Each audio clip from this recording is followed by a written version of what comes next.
So we're both originally from Larne area, and sort of growing up got a guitar when I was 13 or 14 Christmas, and just started playing, and I was wild into all singer-songwriters at that time, Springsteen and Dylan, and the music scene in Larne was basically sort of battle of the bands, leisure centres, church halls kind of thing.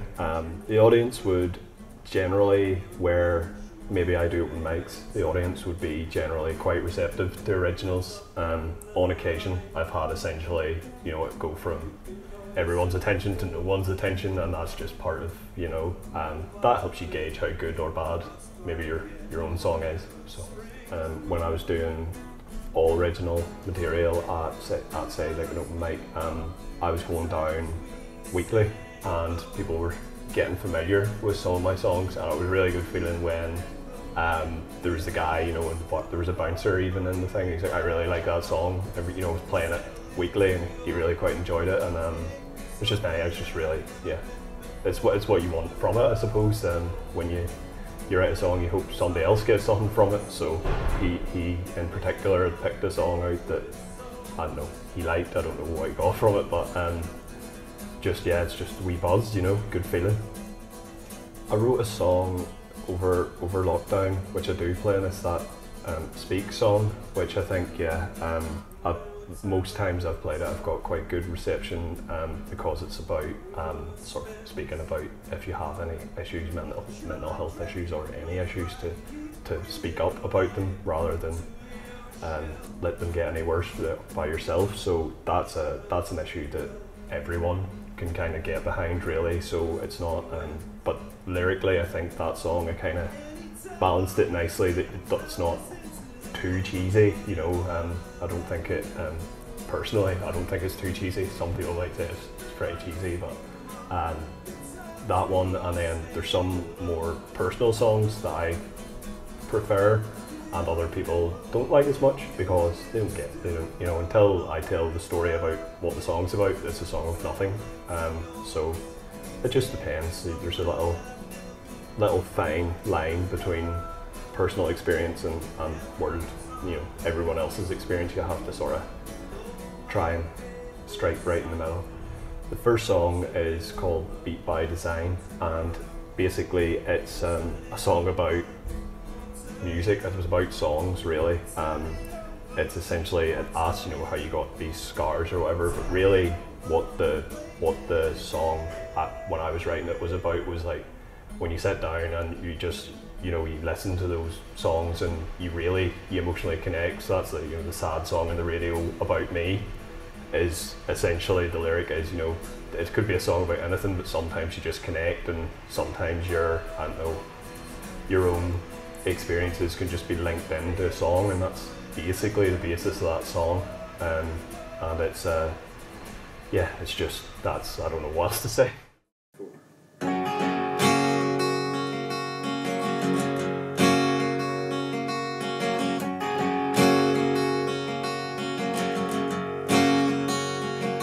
Did you get down the road time, put hard under your skin, just below the shoulder blade where the bullet nicked you clean?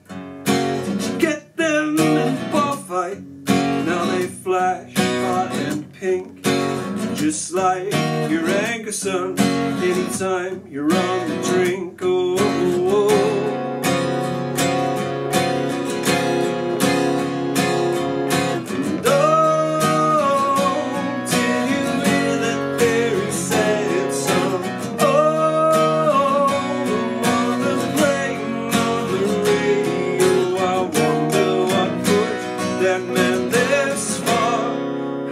Get them scars, how did you get them?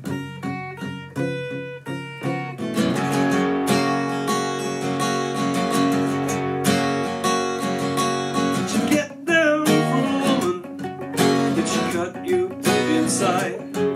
Leave a carcass around your heart, man, and ghosts in your eyes? Did you get them from the family that you never really known? Got brothers plenty, none you call your own, no, none your own.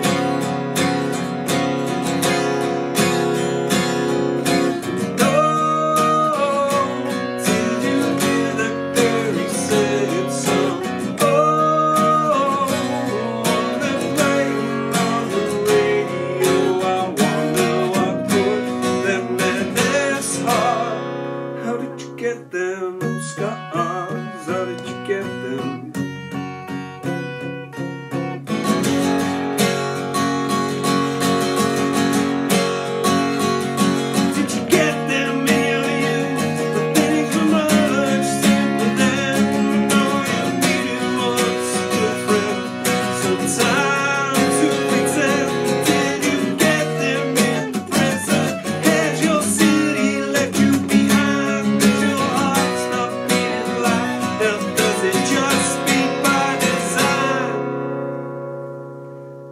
No. Oh, did you hear that very sad song? Oh, oh, the one they're playing on the radio. And oh, oh, did you hear that very sad song about me? Did you hear that very sad song?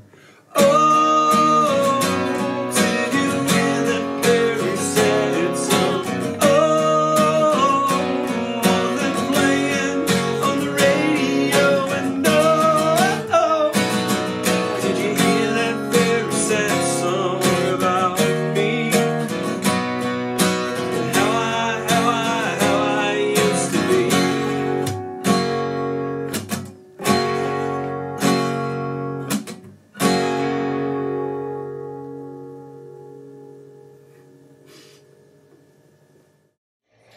The second song is, as I mentioned, called Speak, and it's just about mental health, and I wrote it during lockdown, so at that time as well I was probably even a little bit off my normal self.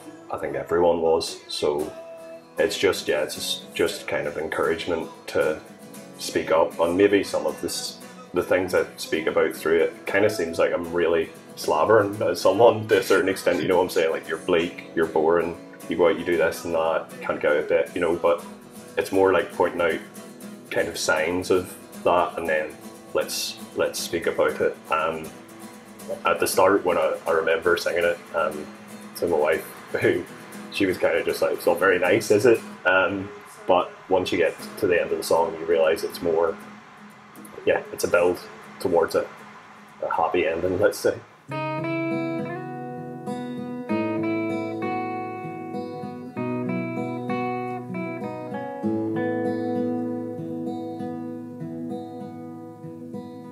Once bright, now a lower light. You're bleak as a day of rain draped over greyscapes.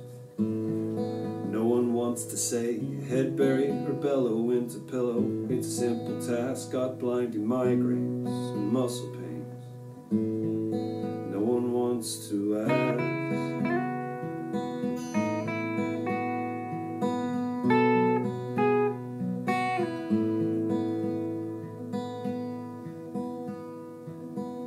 Now for once and overdone, sick in your shoes, you're loud and brash, total car crash. No one wants to accuse, locked down long before now. You're glassy-eyed and distant, completely inconsistent. No one wants to pry. Why do you hide behind your humor? Are your friends inside computers? Is there something I can do? Is there something I can do?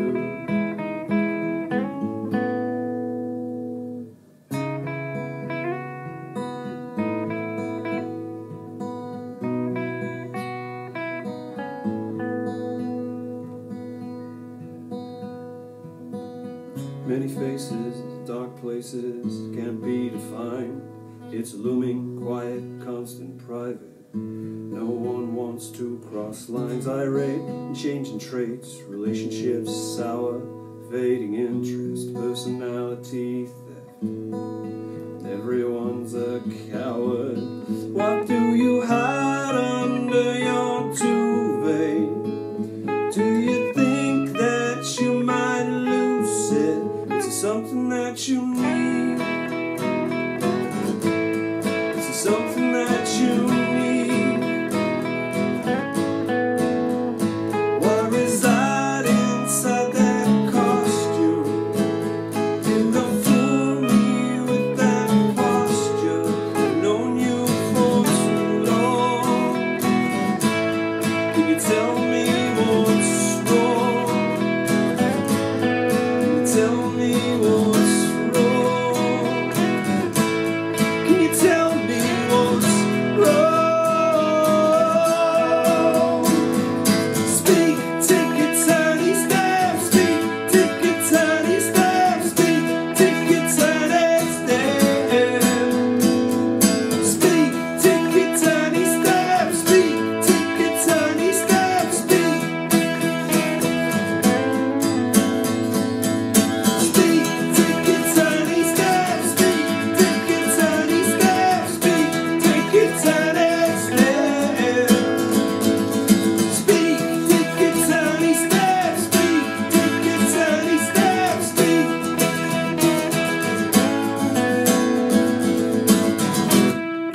The third song I played there it's almost a joke song I have, in that all these, listening to all these like Americana and thing artists growing up, they always had songs with all these amazing cars and all these amazing, like all this like, wild vast countryside, and I'm from Larne and I had a Peugeot 106.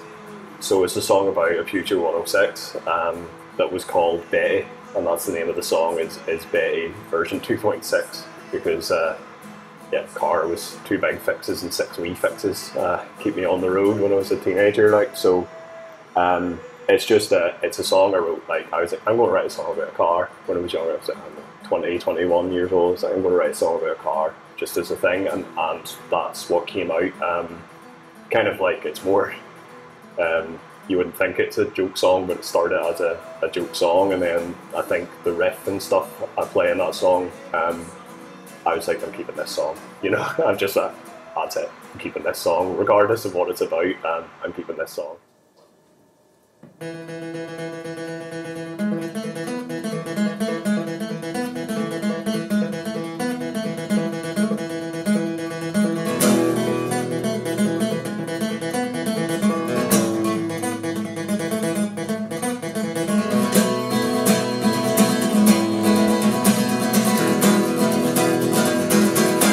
You'd cough and you'd whine, shake, rattle and roll. Take a genuine compliment, you always made it time. When you stop making the line, you can call yourself old. Mobile pin, a rust bucket, whatever springs to mind.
splints off my shoulder.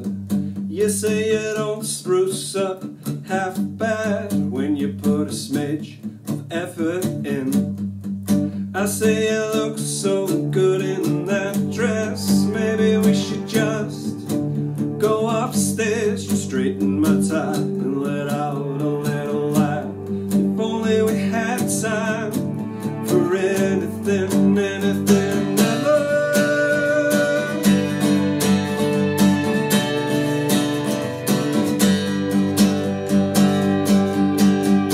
It's an old invitation to a wedding in the States, and as they say those words together, I'll grab your hand just a little bit, just a little bit tighter, a reminder of the vow we made ourselves.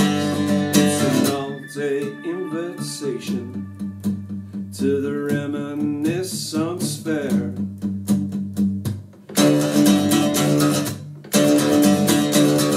That's me ready when you are.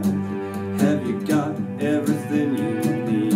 I say I forget in my head, if it wasn't screwed on, you'd say, where would you be without me?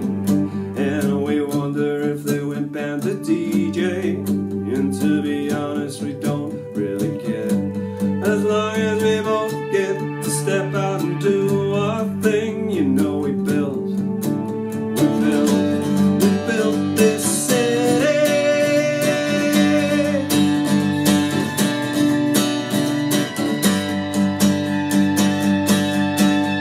It's an all-day invitation to